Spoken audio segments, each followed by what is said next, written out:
오늘 본문 1절에 그때의 제자들이 예수께 나와 이르되 천국에서는 누가 크니까 했습니다. 제자들이 예수님께 인간적인 야망을 드러내는 질문을 했습니다. 그런데 이 질문을 언제 했느냐 하니까 1절에 그때에 했습니다. 이 그때라는 것은 마태복음 17장 22절 23절에 보면은 갈릴리에 모일 때에 예수께서 제자들에게 이르시되 인자가 장차 사람들의 손에 넘겨져 죽임을 당하고 제3일 만에 살아나리라 하시니 제자들이 매우 근심하더라 했습니다. 예수님께서 십자가에 못 박혀 돌아가시는 시기가 임박했다는 것을 제자들에게 공포한 때를 말합니다. 그러니까 이 그때는 예수님이 십자가를 지금 눈앞에 둔 그런 때인 것입니다. 그렇다면은 제자들은 당연히 예수님이 이제 죽으신다고 하는데 이거 어떻게 해야 되는 것인가? 우리가 기도를 해야 되나? 어떻게 도움이 되나? 다른 방법이 없을까? 이렇게 고민을 해야 될 그런 시기입니다. 그런데 그때의 제자들은 지금 속도 편하게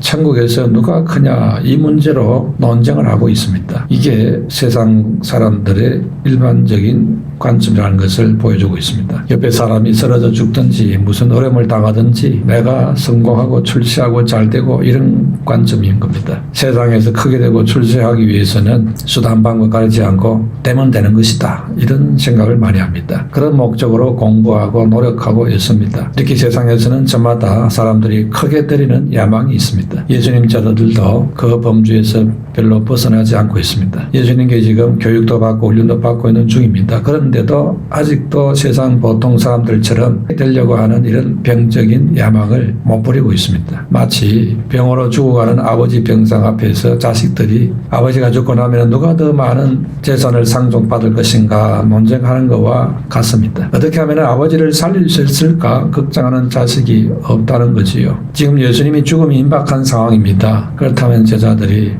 어떻게 하면 예수님의 그 고난과 죽음을 피할 방도는 없을까? 꼭 그 길을 가야 되시는가? 이렇게 고민을 해야 되는 그런 때인데 그 관심사가 그렇게 돼야 될 것인데 그런데 오늘 1절에 천국에서 누가 큽니까? 하고 예수님께 질문을 했습니다. 예수님께서 십자가를 앞두고 있는데 그 마음이 편하실 리가 있겠습니까? 그런데 제자들은 속도 편하게 천국에서 누가 크냐고 이거 지금 질문하고 있습니다. 그런데 천국에는 그런 누가 크냐 누가 높으냐 그런 거하고 거리가 먼 것입니다. 왜냐하니까 천국에는 계급이 없습니다. 천국의 그림자인 교회 역시 계급 사회가 아닙니다. 천국이나 교회에 질서가 없다는 말이 아닙니다. 질서가 있습니다. 마치 가정에 부부 사이에 계급이 없는 것과 같습니다. 계급이 있는 게 아니고 사랑의 관계인 겁니다. 질서는 있습니다. 그렇다고 해서 계급이 있는 게 아닙니다. 아들과 아버지 사이에 계급이 없습니다. 그러나 질서는 있습니다. 천국이나 교회는 계급 사회가 아닙니다. 그러나 질서는 있습니다. 하나님은 질서의 하나님이라 했습니다. 그래서 주님은 이것을 제자들에게 친절하게 다시 가르쳐 주었습니다. 그래서 어린아이를 놓고서 제자들에게 교훈을 했습니다. 그래서 2절에 예수께서 한 어린아이를 불러 그들 가운데 세우시고 했지요. 첫 번째로 어린아이처럼 겸손한 사람이 천국에서 큰 자입니다. 3절에 돌이켜 어린아이들과 같이 되지 아니하면 결단코 천국에 들어가지 못하리라 했습니다. 일단 천국에서 높고 낮고를 떠나서 먼저 돌이켜 어린아이 같이 돼야 한다는 겁니다. 그래야 천국에 입성이 된다는 것입니다. 천국에 들어가는 것은 어린아이가 되어야 된다는데 그러면 어린아이가 되려면 제일 먼저 해야 될 것이 돌이켜야 된다고 했습니다. 즉 죄에서 돌아서라는 겁니다. 회개해야 된다는 겁니다. 그래서 우리가 주님을 믿는데 회개가 아주 중요합니다. 이게 아주 중요하기 때문에 예수님이 복음을 전파할 때 첫 번째 선포한 말씀이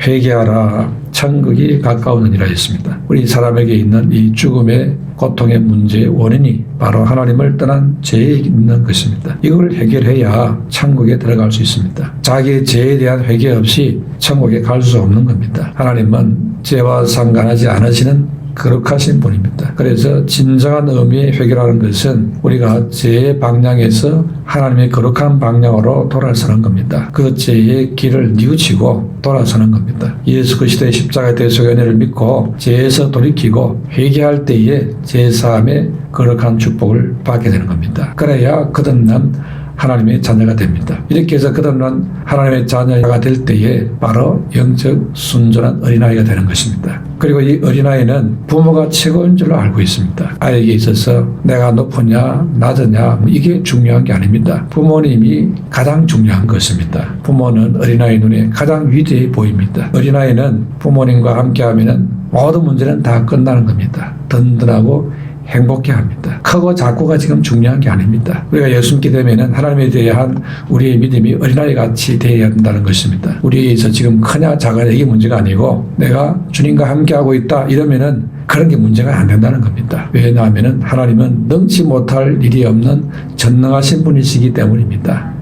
지금 뭐 크고 높고 그 정도 수준의 문제가 아닙니다. 그보다 더 어마어마한 것이 있는데 뭐 그런 거 가지고 따지고 할 문제가 아니라는 것입니다. 천국 백성, 즉 천국 어린아이에게서 주 관심사는 하나님 아버지이지 옆에 있는 이 동료보다 내가 높으냐 낮으냐 이런 차원의 문제가 아니라는 겁니다. 그리고 구원받은 천국 어린아이인 성도는 그 마음의 중심이 항상 낮은 데 있습니다. 걸어간 천국 백성의 기본 성품 속에는 항상 스스로에 대해서 낮추는 것에 있습니다. 이것이 바로 예수님을 닮은 것입니다. 예수님께서 마태복음 11장 29절에 나는 마음이 온유하고 겸손하니 나의 멍에를 메고 내게 배우라 그리하면 너희 마음이 쉼을 얻으리라 했습니다. 우리가 쉬지 못하고 피곤한 이유가 겸손한 데 마음이 있지 않고 높은 데 마음이 있다 보니까 힘들 수가 있습니다. 그런데 어린아이들은 고민이 별로 없습니다. 어린아이들은 그 마음이 항상 낮은 데 있기 때문에 낮은 자리에 있는 것을 괴로워하지 않습니다. 사람들이 자기를 아주 하찮게 보는 것에 대해서도 마음에 걸리게 생각되지 않습니다. 어른들은 누가 나를 가볍게 여기거나 나를 제대로 대접을 안 하거나 하면 불안해합니다. 그리고 잠이 안 옵니다.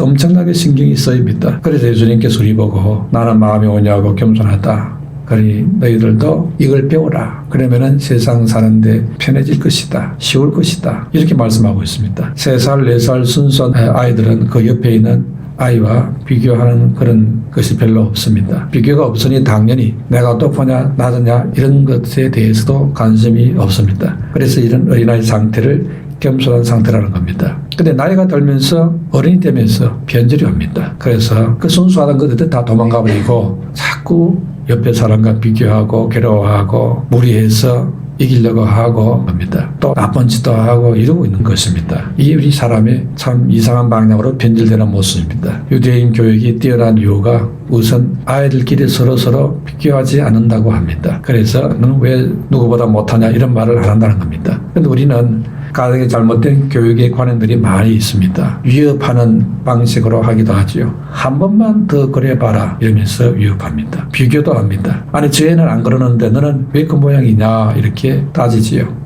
조소혁으로 말하기도 합니다. 잘한다 어디 두고 보자 이런 식으로 말하고 있습니다. 변덕형 말도 있습니다. 같은 잘못에 대해서 어떤 때는 꾸짖고 어떤 때는 그냥 넘어가고 합니다. 아이들이 혼돈을 하지요. 그런데 유대인들의 교육은 절대 시기 질투심이 생기지 않도록 키운다는 것입니다. 그렇게 해서 성공한 사람 가운데 한 사람 대표적인 사람이 아인슈타인입니다. 아인슈타인은 유대인 가정에 태어났는데 어릴 때 공부를 못했다고 합니다. 고등학교 담임이 그 성적표에 뭐라고 기록했냐. 이 학생은 앞으로 무슨 공부를 해도 성공할 가능성이 없어. 이렇게 기록했다는 겁니다. 그러나 그 어머니는 그런 성적표를 갖고 온 그 아들에게 뭐라고 했냐니까 걱정할 거 없다. 너는 남과 다르기 때문에 기필코 훌륭한 인물이 될 것이다며 격려했다는 겁니다. 그 어머니의 격려를 듣고 열심히 공부한 아인슈타인은 그야말로 세계적인 석학이 되었죠. 오늘날도 유대인들 어머니는 축복관이 다릅니다. 그래서 유대인 어머니들은 기회만 되면은 훌륭한 랍비들에게 축복 기도를 받으려고 애를 씁니다. 그래서 오늘 예수님 당시에도 예수님께 어머니들이 아기를 안고 축복기도 받으려고 줄을 서고 있지 않습니까? 그때 제자들은 물리쳤지요. 그러나 예수님께서는 그것을 도리어 책망했습니다. 하나님의 복을 받는 자녀가 된다. 이게 너무너무 중요하다. 이거를 유대인 어머니들은 알고 있었습니다. 그래서 자기 아이가 어릴 때부터 하나님의 축복으로 자라야 그 미래가 밝고 형통한 길이 열린다는 것을 확실히 알고 있기 때문에 그래서 길을 쓰고 우리 아이 축복 기도를 받으려고 애를 쓴 것입니다. 그래서 우리가 하나님의 축복을 사모하는 마음을 갖고 아이들이 어릴 때부터 하나님의 축복이 있을 수 있도록 우리 부모가 잘 인도를 해야 하는 것입니다. 우리도 겸손한 어린아이 같은 이런 믿음이 회복되어져서 더 신령한 축복으로 나아가야 될 줄로 믿습니다. 두 번째, 작은 자 하나라도 실족치 않게 하는 자가 큰 자라고 했습니다. 6절에 실족하게 하면 차라리 연자맷돌을 메고 바다에 빠지는 게 낫다. 주님이 말씀했습니다. 어린아이라는 것은 참 성도를 가리키기도 합니다. 그러니까 실제로 어린아이이기도 하고 동시에 믿음을 가진 성도, 영적인 어린아이 된 성도, 이 성도 하나를 실족시키는 일이 일어나는 일이 없어야 되겠다는 것입니다. 그 왜 실족하는 일이 나느냐? 그 이유가 무엇일까? 그것은 자기의 기존에서 남을 배려하지 않기 때문인 것입니다. 남을 배려하지 못하는 사람은 교만한 중심인 경우가 많습니다. 그래서 말이나 행동이 누구에게나 상처가 되기 쉽습니다. 배려하고 생각하면은 상처가 안 되고 원만한 관계가 이루어질 수 있습니다. 배려하고 생각해주는 면이 모자라면은 여러 가지 부작용이 일어나게 됩니다. 그래서 배려하지 않는 말과 행동을 함으로써 상처를 주고 실족함을 줄 수 있습니다. 만약에 누구에게 상처가 될 수 있다고 생각하면은 좀 더 생각하고 말하고 행동할 겁니다. 대부분 사람들은 남에게 상처를 주고 또 실족함을 주고도 모르고 있습니다. 우리가 그렇게 살 때가 많습니다. 그래서 교만한 말과 교만한 행동을 하면서 남을 무시하고 있는데도 정작 자기는 모르고 당연한 듯이 그렇게 할 때가 있습니다. 그럼 우리는 내가 불완전하다는 사실을 알아야 합니다. 그러면은 함부로 말할 수 없고 함부로 행동할 수 없습니다. 지극히 작은 자라 할지라도 의심여기지 않고 항상 조심해서 배려하고 대하게 되는 겁니다. 우리 성도들은 상대방을 잘 배려하는 그런 심정을 갖게 되시기를 축원합니다. 여기서 어린아이라 이 말은 네오피스라는 말인데 천진난만하다는 뜻입니다. 작은 자 이 말은 보잘것없다는 뜻입니다. 그렇게 보잘것없어 보이고 이런 사회를 할지라도 우리가 신중하게 대하고 조심해서 대하고 이게 필요하다는 것이죠. 어린아이에게 발달 면에서 미성숙한 면이 많이 있습니다. 그래서 어린아이 때는 훈련도 필요하고 교육도 필요합니다. 근데 우리가 명심해야 될 것은 아무리 미성숙한 어린아이라 할지라도 성경에서는 이 어린아이들을 멸시하거나 무시하지 말라 했습니다. 이 어린아이는 하나님이 우리에게 주신 기업이라고 했습니다. 시편 127편 3절에 자식은 여호와의 주신 기업이요 태의 열매는 그의 상급이로다 했습니다. 그러니까 이 어린아이의 주인은 하나님이 있습니다. 하나님의 형상으로 창조된 하나님의 훌륭한 작품이지요. 부모들은 하나님이 내게 주신 이 어린아이를 잘 양육하고 관리하는 관리자인 겁니다. 내 소유가 아닙니다. 하나님은 우리에게 아이를 맡기면서 하나님의 형상으로 잘 양육하라 이렇게 맡긴 것이죠. 그렇기 때문에 아이를 무시하거나 잘못 키우면은 주인 되신 하나님께서 기뻐하지 않는 것입니다. 아이를 향해서 마음이 속상하다고 저주하면은 이거는 주인 되신 하나님께 저주하는 것과 다를 바가 없게 되는 것입니다. 이거는 어린 소자에게 하는 게 곧 내게 한 것이다. 주님 말씀했습니다. 주님을 잘 대접 안 하는 것과 똑같은 것이 될 수가 있습니다. 그렇기 때문에 아이에 대해서 내 자식이라고 내 마음대로 할 수 있다. 이런 생각은 큰 오산입니다. 하나님이 주인입니다. 그러므로 하나님께서 각 아이들의 부모가 되어서 맡아야 되는 겁니다. 그런데 그렇게 하지 않고 하나님께서는 각 가정에 부모를 주어서 하나님을 대신하도록 사명을 준 것입니다. 세상 사람들은 아이들을 볼 때 보잘것없다고 보는 시각이 많습니다. 말은 그렇게 안 하는데 실제로는 하찮게 보는 경우가 많습니다. 그러나 하나님께서는 그렇게 보지 않습니다. 한 영혼이 천하보다 귀하고 특히 어린아이 같이 별로 관심이 없는 작게 여기는 이런 영혼들은 더 중요하다는 것입니다. 그들을 대할 때 예수님을 대하듯이 그렇게 대하라 합니다. 그러므로 우리는 덕이 있는 부모가 되어서 우리 자식을 실족시키지 말아야 됩니다. 상처를 주는 부모가 되어서는 안 되는 것입니다. 자녀에게 가장 마음에 상처를 주는 가정의 문제가 무엇입니까? 그것은 사랑이 없을 때에, 관심이 없을 때에 상처가 됩니다. 그래서 우리는 어린아이들을 우선적으로 사랑과 보호와 양육을 잘해야 됩니다. 아이에게 필요한 것은 엄마고 아빠입니다. 그런데 살기 바쁘다는 이유로 아이에게 사랑과 관심을 주지 못할 때가 많습니다. 사랑과 관심을 줘야 되는데 돈이나 선물로 대신합니다. 아이에게 스마트폰이나 장난감을 주면서 놀라고 합니다. 그러나 부모 없이 장난감을 갖고 놀고 TV를 보고 하면은 좋을 것 같지요. 그러나 아이 마음속에는 상처가 남습니다. 그래서 사람에게 제일 필요한 것이 있다면 그것은 사랑입니다. 어린아이들에게 엄마가 필요하고 아빠가 필요한 것입니다. 장난감을 주고 혼자 놀라고 하면은 그냥 어린이집이나 학원으로 돌리면 되지요. 그래서 학원이나 어린이집으로 열심히 돌고 이렇게 자라게 되면은 그 아이가 나중에 자랐을 때에 왜곡되게 자라 있습니다. 그래서 오늘날에 성인 아이라고 하는 자들이 많다고 합니다. 나이는 성인인데 그 감정은 미숙한 어린아이라는 것입니다. 밸런스가 안 맞는 사람이 많다는 것입니다. 왜냐하니까 어린아이 때에 필요한 것이 부모의 따뜻한 관심과 사랑이었는데 그때 그걸 많이 받아야 되는데 그걸 충분히 못 받고 자랐다는 겁니다. 그래서 어린아이 때 당연히 받아야 될 그 사랑과 관심이 없이 나이만 훌쩍 먹어가지고 몸만 커서 어른이 되었습니다. 근데 마음은 어린아이 그 상태에 지금 머물러 있습니다. 나이는 들었지만은 그 마음에 필요한 사랑과 보호와 인정이 충족되지 못해서 정서적으로는 어린아이 상태에 머물러 있는 겁니다. 만약 사랑이 부족한 어린 시절을 보냈다면은 나이는 어른인데 사랑을 찾아 헤매는 어린아이 같은 상태가 된다는 것입니다. 그 감정과 그 마음이 늘 부족한 상태, 갈급증에 걸린 상태, 그 상태가 되는 것입니다. 그러니 어른이 되어도 이상한 데 빠지게 되는 것입니다. 뭔가 자기를 사랑해준다, 관심을 가져준다 그러면은 그야말로 이게 분별이 안 되면서 그냥 빠지는 겁니다. 그래서 사고를 치게 되지요. 그걸 모르고 부모는 너는 왜 자꾸 사고를 치는 이상한 일을 하느냐 이러면서 왜 그런 데 빠지느냐 하는데 어릴 때에 받아야 될 충분한 사랑과 관심을 못 받다 보니까 그걸 이제 커서 채우려다 보니 이런 문제가 생기게 되는 것입니다. 그래서 어린 시절 사랑이 부족한 시절을 보냈다면은 나이는 어리지만은 사랑을 찾아 헤매는 그런 부작용들이 자꾸 일어날 수 있다 이 말입니다. 그래서 원만한 가정생활 대인관계가 돼야 되는데도 불구하고 이게 안 되어지는 것입니다. 나이는 어른이어서 이제 어른답게 나눠주고 베풀고 해야 될 그런 때인데 그게 지금 안 되는 것입니다. 감정적으로 미숙한 상태가 되어 있습니다. 그래서 항상 자기 중심적으로 생각을 합니다. 무슨 일을 해도 다오 나를 중심으로 해라. 이럴 때 사랑을 충분히 받았으면 이제 그게 차고 넘쳐서 여유 있게 주고 남을 배려하고 이렇게 어른답게 되는데 그런 사랑을 충분히 받은 적이 없으니 어른이 돼도 계속 그걸 달라고 합니다. 그런 행동을 하니 어디 가서 대접을 못 받은 것입니다. 어른이 돼가지고 왜 저런 이상한 아이 같은 행동을 하냐 이렇게 사람들이 싫어합니다. 그래서 먼저 우리가 가정에서 자녀를 키울 때 충분한 사랑을 주고 충분한 보호를 하고 충분한 인정을 해주고 합니다. 그렇게 자식을 키워야 됩니다. 그래야 사랑과 덕망에 있는 부모로서 사명을 제대로 감당하게 되는 겁니다. 이건 돈으로 대신할 수 없습니다. 그 선물로 대신할 수가 없어요. 그거는요. 그 가치를 따질 수가 없습니다. 그 엄청난 것을 다른 거로 대체를 했다.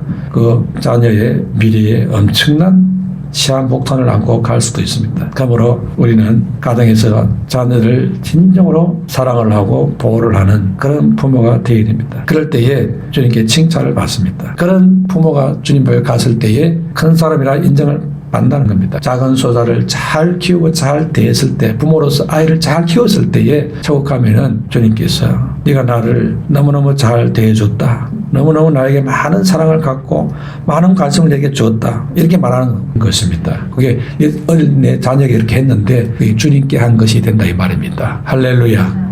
이렇게 성김의 부모, 성김의 어른이 천국에서 큰 자입니다. 분명히 주님 말했습니다. 어린 소자에게 한 것이 곧 나에게 한 것이다 했습니다. 어린애 자식에게 한 것이 예수님께 한 것이 됩니다. 교회 안에서도 믿음 약한 성도를 잘 섬기고 대할 때 그게 주님께 한 것이 됩니다. 성도들 가운데 참으로 어린 가운데 성도들을 잘 배려하고 생각하고 신경을 쓰고 그러면은 그게 주님께 한 것이 되어집니다. 주변을 돌아보고 지금 누구에게 관심이 필요한지 누구에게 배려가 필요한지 여러분 번뜩 생각이 떠오른다면 오늘 실천을 하시기 바랍니다. 그게 주님께 하는 것이 되는 것입니다. 겸손하게 섬기는 삶을 살게 되시기를 축원합니다. 세 번째로 어린아이 즉 작은 자를 존귀 여기는 자가 큰 자라 했습니다. 하나님은 천사를 통해서 작은 자를 돌보신다고 10절에 말했습니다. 그들의 천사들이 하늘에 계신 내 아버지의 얼굴을 항상 배운다니라. 그리고 5절에 또 누구든지 내 이름으로 어린아이 하나를 영접하면 곧 나를 영접함이니 했습니다. 소자를 영접하고 섬기는 것이 주님을 영접하고 섬기는 것이다 했습니다. 그런데 하나님이 얼마나 이 어린아이를 중요하게 여기느냐. 부모가 어린아이를 보살핀다 해도 아차하는 사이에 잘못될 수 있으니까 하나님이 천사를 붙여가지고 보살필 정도라는 겁니다. 그만큼 하나님이 아이를 소중히 여긴다 이거지요. 배려를 받아야 될 그런 자들에 대해서 하나님이 엄청난 배려를 하고 있다는 것입니다. 그러므로 아이를 보면서 하찮다고 그냥 함부로 대하고 하면은 그 옆에서 보살피고 있는 천사가 다 보고 하나님께 보고하는 겁니다. 조심해야 된다 이겁니다. 하나님은 너무 중요하게 여기는데 우리가 그걸 중요하게 안 여긴다면 큰 실수를 하는 것입니다. 그러므로 우리는 소자를 영접하고 섬겨야 될 것입니다. 내 시선이 어리고 약하고 힘없는 자를 향해서 시선이 가야 됩니다. 그래야 내 남은 생애 동안에 더 많이 주님을 영접하고 주님을 섬기는 자가 되어져서 주님 앞에 갔을 때에 높은 자다, 귀한 자다, 그런 축복의 말씀을 듣게 될 것입니다. 이런 진정한 높음의 길을 가게 되시기를 주 이름으로 축원합니다.